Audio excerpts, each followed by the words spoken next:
लक्ष्मी माता की कथा। बहुत समय पहले की बात है। एक गरीब ब्राह्मण दंपति एक छोटे से गांव में रहते थे। वे बहुत ही भक्तिभाव से हर रोज भगवान विष्णु और माता लक्ष्मी की पूजा करते थे। लेकिन जीवन में बहुत कठिनाइयाँ थी। घर में धन नहीं था, भोजन की कमी थी। फिर भी वे ईमानदारी से काम करते और भगवान पर विश्वास रखते थे। एक रात गरीब ब्राह्मण ने माता लक्ष्मी से प्रार्थना की, हे माँ, मैं आपकी सच्चे दिल से पूजा करता हूँ, फिर भी मेरे जीवन में इतनी गरीबी क्यों है। रात को माँ लक्ष्मी उसके सपने में आई। उन्होंने मुस्कुराते हुए कहा, हे भक्त, मैं वहाँ नहीं टिकती जहाँ सिर्फ पूजा हो पर कर्म न हो। मैं वहाँ रहती हूँ जहाँ मेहनत, सेवा और सच्चाई होती है। ब्राह्मण यह सुनकर समझ गया कि पूजा के साथ साथ कर्म और सेवा भी जरूरी है।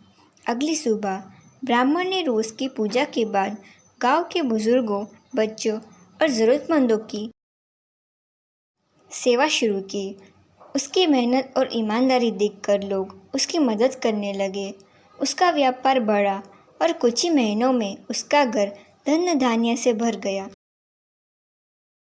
एक दिन माँ लक्ष्मी फिर से उसके सपने में आई और बोली, अब तुमने सच्चा धर्म समझ लिया है, अब मैं तुम्हारे घर स्थायी रूप से वास करूंगी।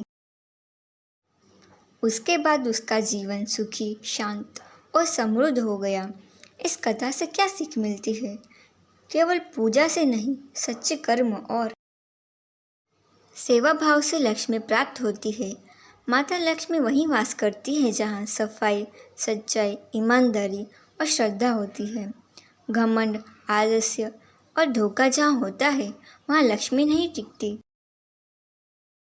लक्ष्मी माता का आह्वान मंत्र, ओम श्री महालक्ष्मी नमः। इस मंत्र का जाप करने से मन को शांति और माता लक्ष्मी की कृपा प्राप्त होती है।